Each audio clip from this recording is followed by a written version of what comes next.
What emotion or state do I judge the most? How do I instead generate an accepting awareness?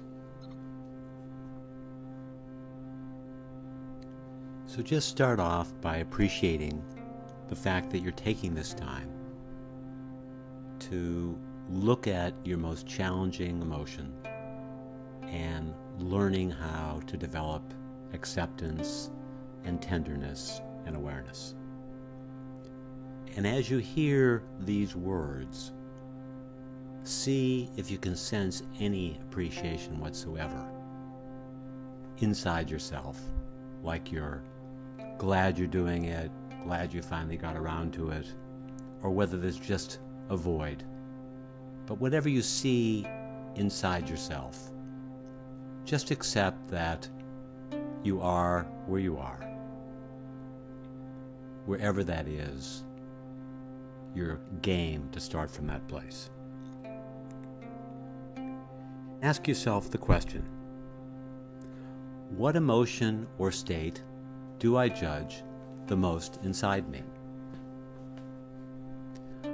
That is, what emotion or state do I dislike the most? Do I feel the most aversion towards? Do I cringe? Do I feel embarrassed or shame about and have a tendency, very likely, to keep the most private? And it could be any emotional state, from anxiety to depression to emptiness, exhaustion, anger, impatience. It doesn't matter what state it is. What matters is you're now zeroing in and taking the time to actually have the courage to just see, this is the emotional state that I'm having the most difficulty with. As you're looking at that state, just appreciate that, yes, I am dedicating myself to have another part of me that is an awareness of this state, and that by developing an awareness of this state, I'm no longer consumed. I now have two parts inside me. I have both this so-called dreaded state, and I also have an awareness. By doing that, you're no longer as out of control, because the awareness has a growing possibility of having an influence on how you can be with this state. Because without awareness, it's just going to run itself amok. It's going to just have a monopoly on your inner world. And then, in addition to this awareness, also look at the quality of your interest. How is your heart actually engaged in being interested in what you're going through? So as you hear the tone of these words, see how that matches with the tone of your interest and inquiry of, what is my dreaded state? Am I kind as I'm asking that question while the awareness is there, or am I just flat and empty? Or even more, let's say, disturbingly, am I judging myself while I'm taking this look? Tell yourself right now, I want to be, as much as possible, in a kind, accepting awareness of this state, because I recognize the closer I can come to that, the more I have a chance of being in a state of being that's going to serve my life. Recognize that with awareness and a developing kindness or empathy or compassion, you're going to start with a very small percentage, and the whole priority is to build the percentage so that your acceptance and your awareness might move from being 1% to 20%.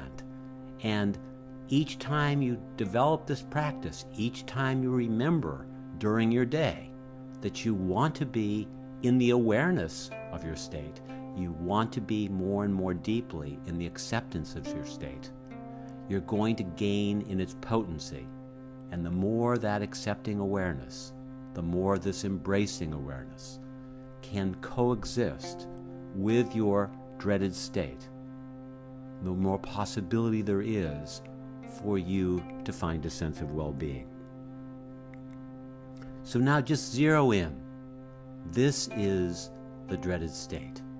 And see if you can find a voice inside yourself right now that's going to say, I see you, I accept you, and it's okay that you're a part of my inner life.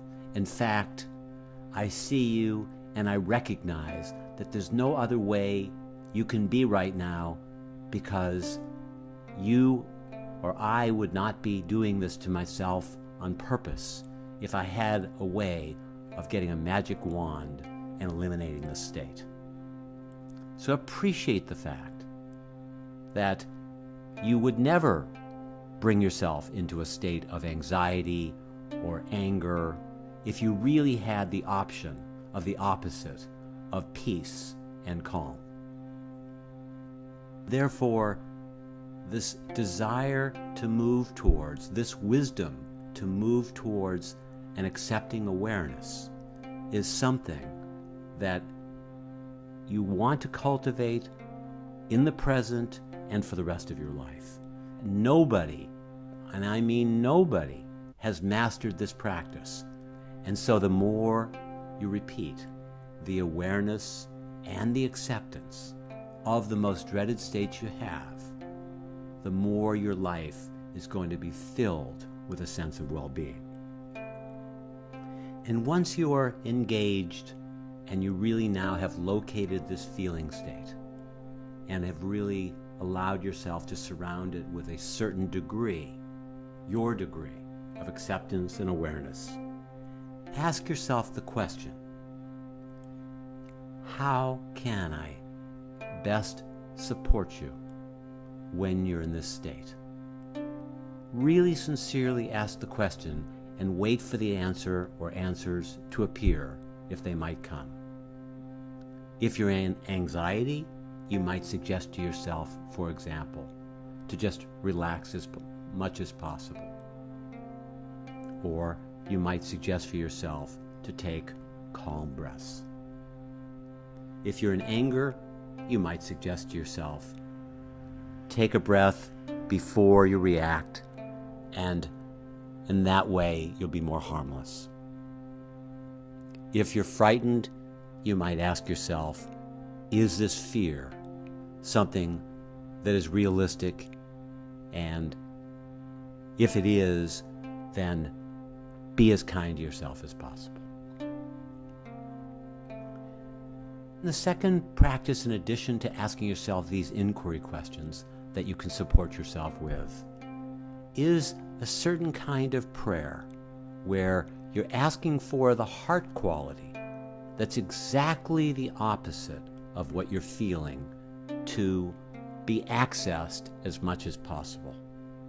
So if you're afraid, you're going to ask for as much courage or as much safety as possible. And may I experience this as much as possible. Now, as a third practice, you can ask yourself, what would the thoughts be that I would say to myself when I'm in my dreaded state that would be the most supportive?